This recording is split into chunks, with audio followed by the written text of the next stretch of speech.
Bueno, en términos simples, la estructura es la relación entre las partes y el todo. Es la columna vertebral que sostiene toda la historia. Cuando te sientas a escribir, tienes que plantearte la historia como una unidad.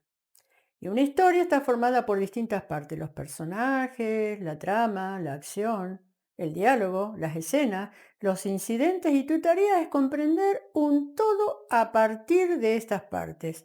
Una forma y figura bien delimitada, con su principio, nudo y desenlace. Aunque la historia, no sé, comience por el final. El contexto siempre sostiene el contenido, del mismo modo que la estructura sustenta la historia. Voy a hacer un repaso de diferentes formas estructurales para escribir una novela, para que puedas reconocer cómo está estructurado el texto que lees. Y comienzo con la estructura lineal, que es la más tópica de todas. Es la estructura que presenta los hechos de manera cronológica. Por lo general, comienza una presentación de los protagonistas, seguido de sus conflictos, dificultades o problemas, para terminar con la solución de todos ellos. El ejemplo, por ejemplo, de esta narrativa la tenés en La historia de Tom Jones, de Henry Fielding, Orgullo y prejuicio, de Jane Austen, y Ana Karenina, de León Tolstoy. Ahora voy con la narrativa no lineal. Es una estructura donde el narrador compone la historia dando saltos en el tiempo, retrocediendo o adelantando los hechos para luego explicarlos. Pueden aparecer personajes y espacios de diferentes épocas. Por ejemplo, en Cien años de soledad, de Gabriel García Márquez, o Rayuela, de Julio Cortázar. La estructura circular. La característica principal de esta estructura circular es que la historia empieza con la misma acción con la que acaba. Es decir, es como si fuera un círculo infinito, puesto que al terminar de leer la obra pareciera que vuelva a iniciarse la lectura. Y esta estructura la encontramos en Crónica de una muerte anunciada, de García Márquez, y podrás leer cómo el tiempo fluye, circular y caótico, consiguiéndose a través de las anticipaciones, retrocesos, reiteraciones, superposiciones o elipsis. El resultado es una especie de rompecabezas. Otra novela con esta estructura es La historia sin fin, de Michael Ender. Seguro que la viste. También muchos cuentos cortos o microcuentos de autores como Borges, Anderson Inver o Kim Monson. La estructura interactiva. Esta estructura convierte la literatura en un tipo de juego interactivo, en el que la historia avanza según la decisión del lector, y es muy apreciada por los niños. El mejor ejemplo lo tenemos en la serie de libros interactivos llamado Resuelve el misterio, de la escritora Laurel Magaziner. Te voy a hablar de la estructura in media res, o en medio del asunto. Este es un recurso que se popularizó más allá de la épica y fue adoptado por novelistas, dramaturgos, directores de cine, de televisión o de teatro. Todos ellos encontraron en este recurso la herramienta perfecta para enganchar al público desde las primeras escenas o páginas. Ya le estoy diciendo a Netflix, ¿eh?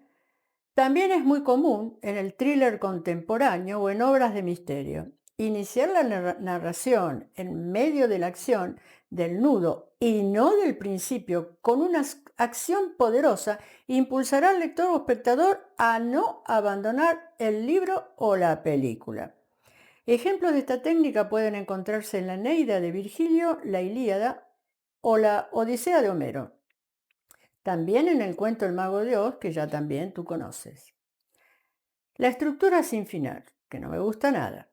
Esta estructura narrativa nos deja con un final abierto. Podemos dejar el conflicto principal solucionado, pero no cerrar todos los hilos, o por lo contrario, cerrar algunos hilos, pero no la historia principal. Y las estructuras narrativas sin final nos dejan con interrogantes y pueden dar paso a una segunda parte o simplemente a una reflexión por parte del lector. Por ejemplo, en Otra vuelta de tuerca de Henry James, 1984 de George Orwell o Los detectives salvajes de Roberto Bolaño. La estructura inversa. Típica esta narrativa de las novelas o cuentos policiales. Aquí el autor adelanta el desenlace en las primeras páginas de la misma y posteriormente se dedica a contar cómo los acontecimientos evolucionan hasta llegar a su final. Los protagonistas, los lugares y la trama son descritos a través de escenas que se adelantan en el tiempo, explicando en un momento muy próximo el desenlace o de gran relevancia para entender el mismo. Los que propiciaron este género fueron Alan Poe con Los crímenes de la calle Morgue, con Conan Doyle, creador de Sherlock Holmes, Agatha Christie, la prolífera escritora que elevó a la categoría de arte el método deductivo con su famoso Hércules Poirot. Posteriormente nació la novela negra, bajo la tutela de autores como Dashiell Hammett, Raymond Chandler, James Ellroy, entre otros. La acción acontece en ambientes sórdidos, sus personajes pertenecen a las capas sociales más bajas, son seres a menudo derrotados, faltos de valores y conscientes de su trágico destino. Bueno, ahora te hablo de la estructura de contrapunto. Esta estructura se basa en la repetición del mismo acontecimiento, pero desde un punto de vista distinto cada vez. El contrapunto es una historia narrativa bastante innovadora que consiste en entrelazar diferentes tramas o líneas argumentales de forma paralela en una obra literaria. A través de este recurso se busca crear un efecto de contraste y simultaneidad entre los distintos personajes y situaciones, generando así una mayor complejidad y riqueza en la estructura de la narración. Por ejemplo, en la novela Dr. Jekyll y Mr. Hyde de Robert Louis Stevenson, el personaje principal se divide en dos personalidades distintas y opuestas, representando la lucha interna entre el bien y el mal. Bueno, espero que te haya sido útil para escribir tu novela, pero de todos modos sí que me gustaría que me contaras cuál de todas las propuestas es la que más te agrada para tu novela.